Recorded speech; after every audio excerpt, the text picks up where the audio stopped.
Good morning, Reana. It's Jamie Siracusa. I'll tell you, it's funny. I was blessed, and I always say this, blessed or cursed, with such a positive attitude. I could be standing in the middle of a building that's falling around us, and I would, turn it around somehow that, wow, what a great, atrium this will be. And I was born with that, and I almost think that it's, in some cases it's hereditary, because my father was very positive. Okay. And I see some people that are negative in nature, or the glass is always half empty in nature, and yes. I don't know whether that's something that is learned behavior or whether it is. And I guess this is going to be a psychology question that I'll pose back to you. Is it something that's self-taught and a learned behavior, or is there a part of it that's hereditary? There's a lot of arguments of nature versus nurture. Were you born with it, or because of your childhood you've become this way? For example, I was at a seminar yesterday on anxiety, and they're saying, is it nature or is it nurture? Are you born with anxiety, or do you pick it up because you had anxious parents or a traumatic childhood? And a lot of times the answers are a little bit of both. Looking back also at, my childhood, my father was positive, but always, not home very often due to the fact of his type of work. He was traveling abroad a lot. We thought he was in track meets. Little do we know Dad was playing James Bond at the time and doing his work. And then Mom had to hold down the household with 5 kids, and that was very difficult. And, being a married person, she missed her husband. So, it wasn't always easy.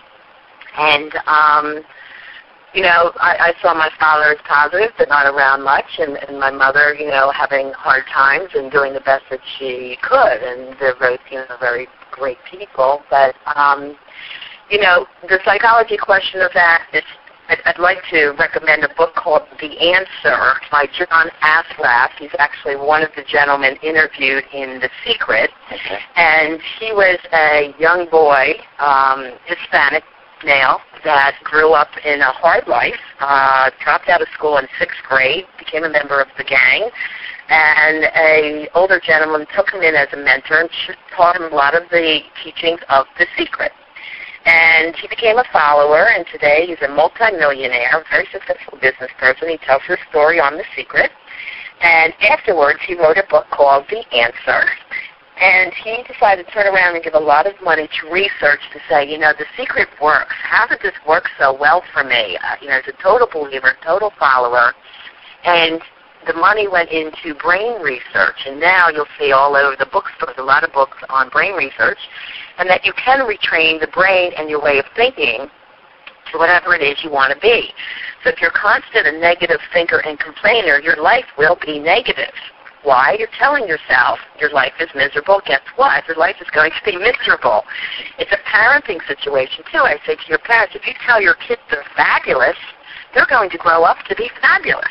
If you say, he's a loser, he gets in trouble at school, he has fights, or just a loser, what does he believe? He believes he's a loser.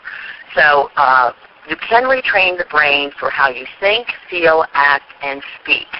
And they say it's about 30 days to incorporate a good habit, practicing it on a daily basis. So if you're using the positive self-talk technique for 30 days and you're filling your mind by reading books of the masters and understanding the brain research of, wow, this is really cool, this breaks down the quantum physics and neurophysics, that the brain can absolutely be changed from the childhood dysfunction that you might have gone through or any trauma.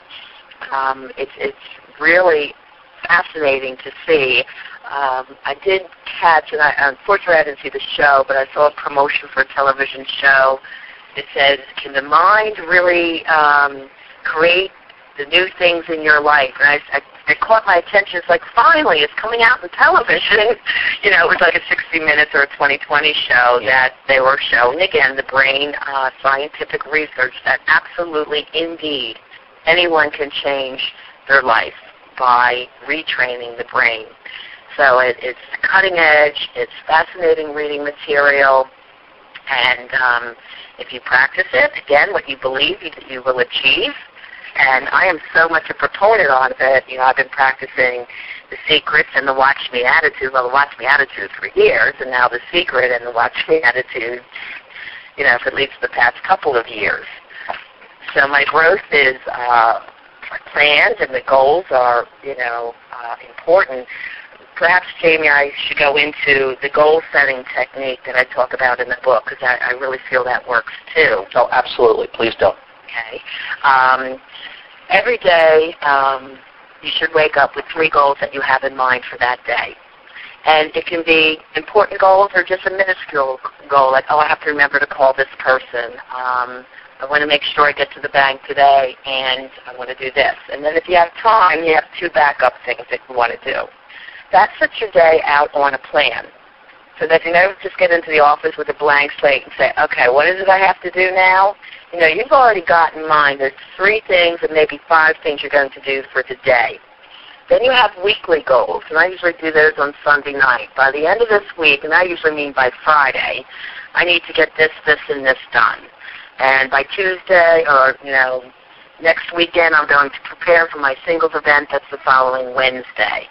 So I know what my week is going into it. So I enter my week very organized and stress-free, and I don't even write them down. I've been practicing this technique for years that I don't have to write them, but some people prefer to write these down initially to keep themselves organized.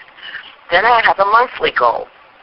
At the end of the month, I want to make sure this and this is done. Currently, I'm rewriting my website, so, you know, each week now I have a goal to finish a certain section of my website to get it to my designer. And by the end of the month, this first stage 1 is our goal to get done. So I have monthly goals to complete. And then I have 6-month goals, and then I have a yearly goal. Now, I always say, this is something I taught my models way back when, twice a year on your birthday, which is your personal New Year, and New Year's Eve, I want you to do 6 goals, 3 personal goals, and 3 business or school-oriented goals. And that's to take you from the next 6 months. Now, if your birthday is around December or February, I say use America's birthday, July 4th, to be the time you do the series of 6 goals. So I've been doing this twice-a-year goal setting since I was 16, 17, and it has really kept me growing in the path that I wanted to go on. And it has really helped me reach all the goals that I set out as a young person to reach. And, you know, sometimes I thought, how am I ever going to be a psychotherapist? I got to go back to school. How am I going to do that as a single mom, you know, just making ends meet and just starting a model empowerment agency? How am I going to be a therapist? Yeah. And I just say, don't worry too much about the future. Live in the now. Live in the present. However, you have these goals for the year set up. And if you reach them early on, then you replace that goal with something else. But I always say reward yourself when you're finished, you know, a very important goal. Like my book, I set a birthday goal of September saying I'm going to have the rough draft of my book done within 6 months. And I actually took myself on a vacation alone so I could sit and write without being disturbed. I happened to have a hurricane hit in the middle of Cabo San Lucia when I was writing. And I said, oh, God gave me writing weather. I'm not too tempted now to go out to the beach every day, you know. So I was forced to write. And I got a good portion of the book done, and within 6 months it went out to the editors for the first editing round. So, you know, this goal setting has really worked for me, and the people I've coached it to, it also has worked very well for them. Well, thank you for that. And, you know, it's funny, I'm here writing like crazy while we're trying to do the interview. You can hear it again on the tape, Jamie. You know, that's too logical. It doesn't, you know. I use the multi-ways of learning, you know, so I'm writing while I'm listening while, you know. And you can always read my book, too, you know.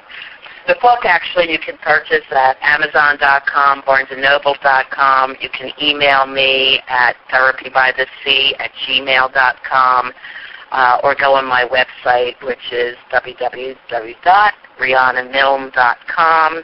And I'll spell that because I know my name's unusual. It's RianaMilne.com. and you can see all the businesses on there and get more information. You can actually order the book right through PayPal. And if you order from me, of course, I would sign it as a dedication to yourself or someone you're buying the book for. It's interesting, though. It's nice to see someone buy the book and come back and say, Reana, I need 4 more for people I want to give them as a gift.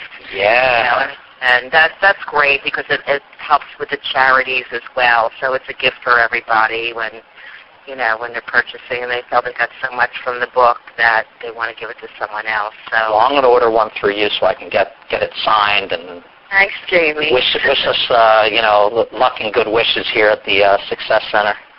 Yes, absolutely. Well, I think what you're doing is really needed, and it's going to be helping a lot of people. And I know you are also that kind of good-hearted individual that gets a lot of joy by helping others. So I'm sure you're going to be a great success over there. Your passion is there.